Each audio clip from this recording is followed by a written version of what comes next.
നമ്മളിവിടെ വസ്തുതാപരമായി ഈ കാര്യങ്ങൾ പരിശോധിച്ചാൽ ഈ നിർമ്മാണ കമ്പനിക്ക് അതിൻ്റെയൊക്കെ സാങ്കേതിക വശങ്ങളും നിയമവശങ്ങളും ഒക്കെ നമുക്ക് മാറ്റിവെക്കാം. ഈ നിർമ്മാണ കമ്പനിക്ക് കിട്ടിയിട്ടുള്ളത് ചെറിയൊരു സമയം മാത്രമാണ്. ആ ചെറിയൊരു സമയത്തിനകത്ത് ഇത്രയും വലിയൊരു ടൗൺഷിപ്പ് നിർമ്മിക്കുകയാണ്. അതിൻ്റെ ഭാഗമായിട്ടുള്ള കാലതാമസങ്ങൾ നിർമ്മാണ കമ്പനി എടുത്തിട്ടുണ്ടാകാം.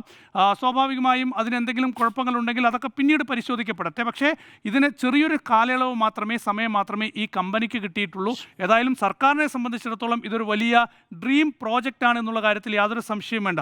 ഇനി മന്ത്രി കെ രാജനുമായി ബന്ധപ്പെട്ട് ഇപ്പോഴുണ്ടായിരിക്കുന്ന വിവാദം എന്ന് പറയുന്നത്, ഞാൻ മനസ്സിലാക്കുന്നത് കെ രാജൻ കൂടുതൽ വൈകാരികമായിട്ടാണ് ഈ ഒരു പ്രോജക്റ്റിനെ കണ്ടിട്ടുള്ളത്, അവിടുത്തെ ജനങ്ങളുടെ പ്രശ്നങ്ങളെ കണ്ടിട്ടുള്ളതെന്നാണ്.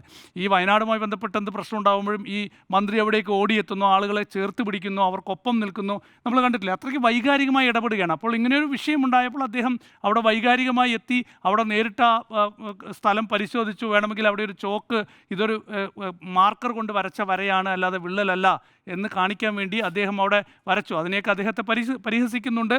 അതുപോലെ തന്നെ അദ്ദേഹത്തെ വല്ലാത്ത രീതിയിൽ സൈബർ ആക്രമണം നടത്തുന്ന സാഹചര്യമൊക്കെ തന്നെയുണ്ട്. അതായാലും അതൊക്കെ അവിടെ ഇരിക്കട്ടെ. പക്ഷേ സർക്കാരിനെ സംബന്ധിച്ചിടത്തോളം വീട് കൊടുക്കുക എന്ന് പറയുന്നത് അത് എത്രയും വേഗം കൊടുക്കുക, അത് കുറ്റമറ്റ രീതിയിൽ കൊടുക്കുക, ആളുകൾക്ക് പരാതിയില്ലാത്ത രീതിയിൽ കൊടുക്കുക, അവരുടെ ആ ദുരന്തബാധിതരെ ചേർത്ത് പിടിച്ചുകൊണ്ട് കൊടുക്കുക എന്ന് പറയുന്നത് വളരെ പ്രധാനപ്പെട്ട വിഷയം തന്നെയാണ്.